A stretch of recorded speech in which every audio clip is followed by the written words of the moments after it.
Bharat Pakistan match মানে শুধু cricket নয়, এটি কোটি কোটি মানুষের আবেগ, উত্তেজনা আর মর্যাদার লড়াই। কিন্তু এই বহুল আলোচিত ম্যাচ আয়োজন করা নিয়েই এবার নতুন সিদ্ধান্তের ইঙ্গিত দিচ্ছে আইসিসি।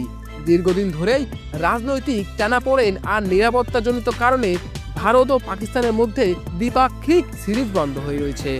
ফলে এই দুই দলকে এখন মুখোমুখি দেখা যায় মূলত আইসিসি টুর্নামেন্টেই।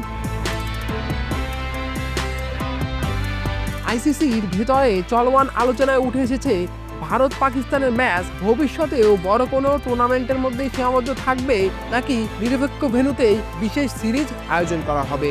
কারণ আইসিসি ভালোভাবেই জানেন এই ম্যাচ থেকে আসে সবচেয়ে বেশি ভিউয়ারশিপ, সবচেয়ে বেশি সম্প্রচার সত্ত্বের মূল্য এবং স্পন্সরদের আগ্রহ।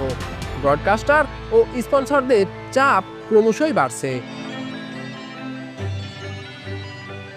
তারা চায় ভারত পাকিস্তান ম্যাচ আরও বেশি হাই প্রোফাইল হোক, কিন্তু একই সঙ্গে আইসিসির সামনে সবচেয়ে বড় চ্যালেঞ্জ হয়ে দাঁড়িয়েছে নিরাপত্তা ও রাজনৈতিক বাস্তবতা। ঝুঁকি বাড়িয়ে কোনো সিদ্ধান্তই নিতে চায় না ক্রিকেটের সর্বোচ্চ সংস্থা।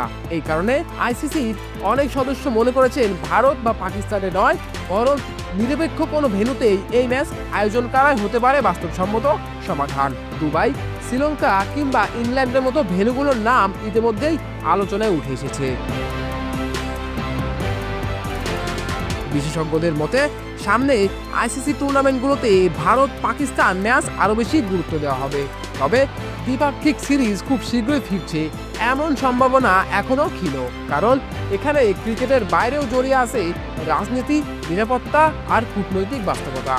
সব মিলিয়ে বলা যায় ভারত পাকিস্তান ম্যাচ নিয়ে আইসিসি এক কঠিন সিদ্ধান্তের মুখে। এই ম্যাচ শুধু ক্রিকেট নয়, এটা অর্থনীতি, রাজনীতি আর আবেগের এক জটিল মিশেল। এখন দেখার বিষয় ভবিষ্যতে আইসিসি কোন পথে হাঁটে। শাওন আহমেদ, খেলা টুডে।